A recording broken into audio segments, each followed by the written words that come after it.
Oh no, when it comes to the original Green Ranger, let's just say for the most part, he is by far the most iconic Ranger of all time. Ever since he came into our small screens as children growing up, he definitely changed the game of what it meant to be a real Sixth Ranger. And you know what?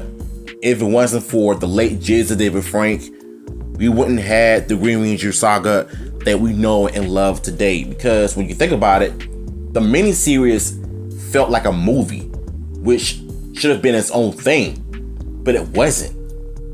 So originally, we're gonna find out some things that could have been in the show and what are some of my opinions on what I think should have happened and what should happen in the near future. So let's get to it. Power Rangers' original plan for the Green Ranger was very, very different from Tommy Oliver's actual fate on the show.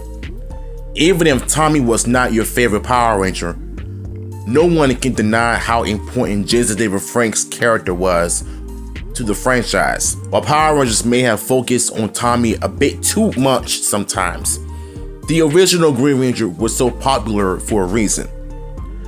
Tommy earned his spot as the face of the franchise, while it's ironic considering what was the plans for the character were at the beginning.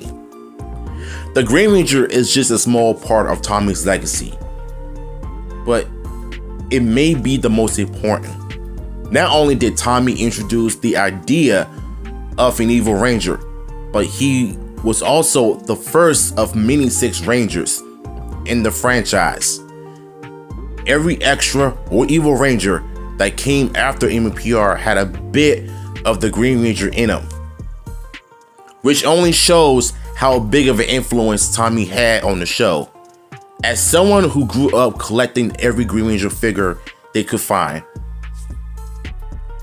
I was surprised to learn what the MPR producers originally envisioned for Tommy. Speaking to EW in 2018, the late JDF discussed how he was told not to get too excited about getting cast because he was only going to be on the show for 10 episodes. The plan was for Tommy to die off the show, which would match the fate of the Green Ranger Super Sentai's counterpart, Barai. The Green Ranger's presence in MPR always had an inspiration date because there was only so much Dragon Ranger footage from Zyuranger for the American to use. What no one was counting on was how popular Tommy was going to be. And little did they know that Tommy would not only become one of the greatest Power Rangers ever, but of all time.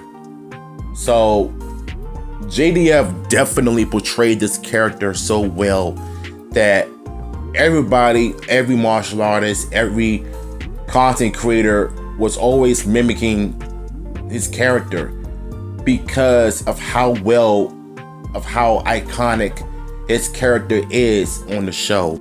So this is what JDF had to say before his passing. They brought me in during the 17th episode of the first season. I was told when I was hired, don't get excited. You're here for 10 episodes. Your character dies off the show. I said, hey, I'm happy to do one episode. When I first got on set, the first thing I did was lay out my costume on the chair and took a picture. Then I saw the mouth on the helmet didn't move. I was like, man, I probably don't even have lines in this episode. But I did, and I just did the best I could. And more opportunities just kept opening for me. And eventually, Tommy became the leader. And I think that's the biggest red flag in season 2 when he could have stayed as the Sixth Ranger.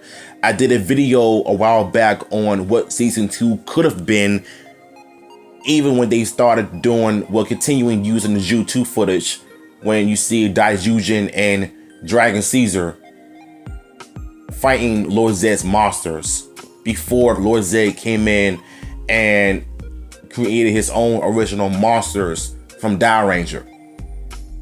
So that way, once Rocky and Maisha come in, Jason is no longer a leader. He could just pass on his leadership to Tommy, and Tommy would have been the Sixth Ranger just like that.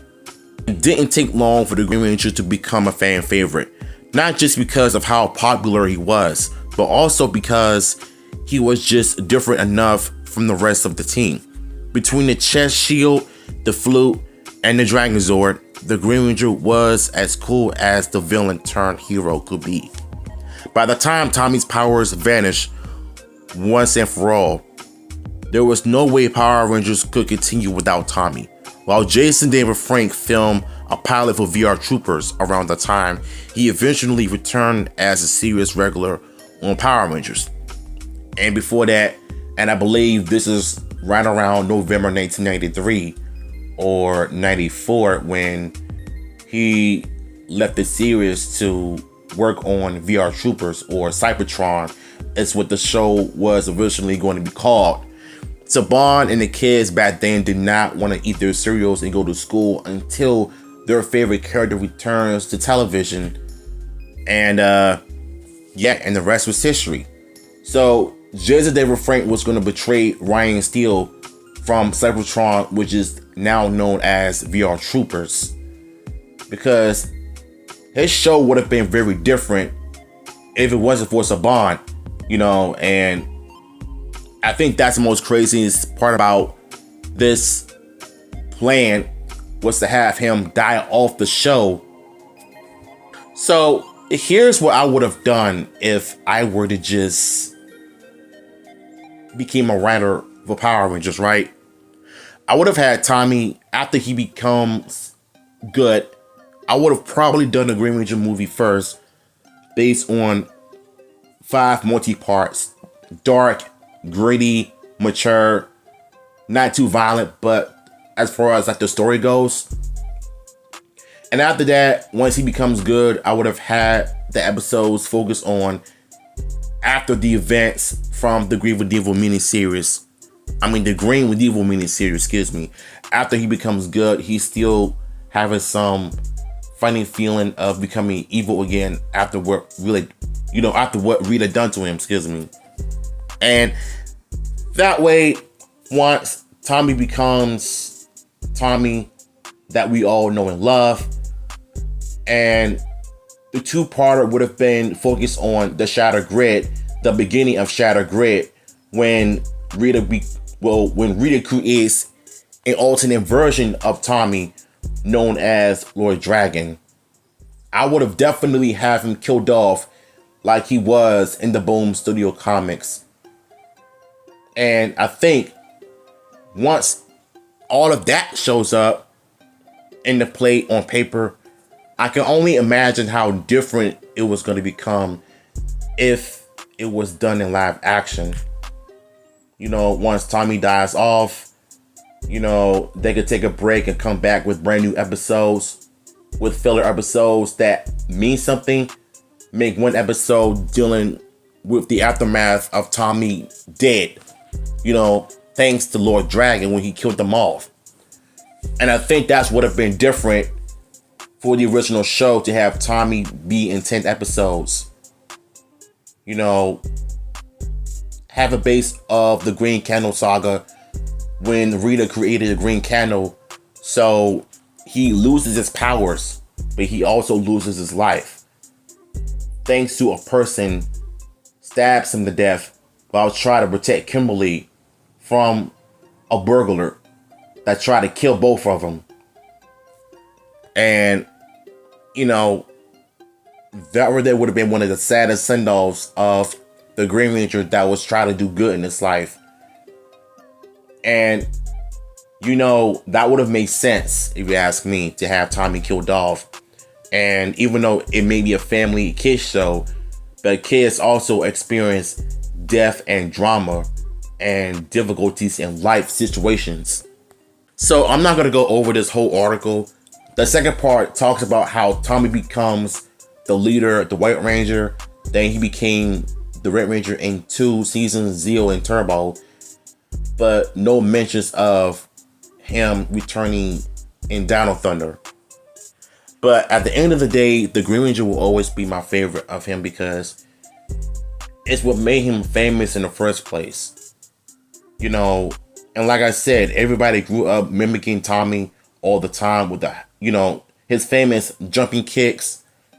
Like, anybody can play Tommy Oliver if you have the right actor to, to mimic him just right. If they were to like do like a reboot or whatever though, but it depends. But yeah,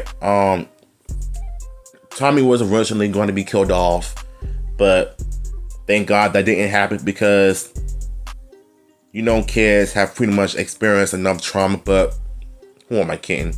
Kids watch scary movies all the time. They know about death and drama and everything. So, yeah. I know Saban wouldn't be crazy if he did that to have Tommy killed off in the 1993 series, just because he wants to match his Japanese counterpart. So, yeah, what's your thoughts on this? Let me know in the comments down below.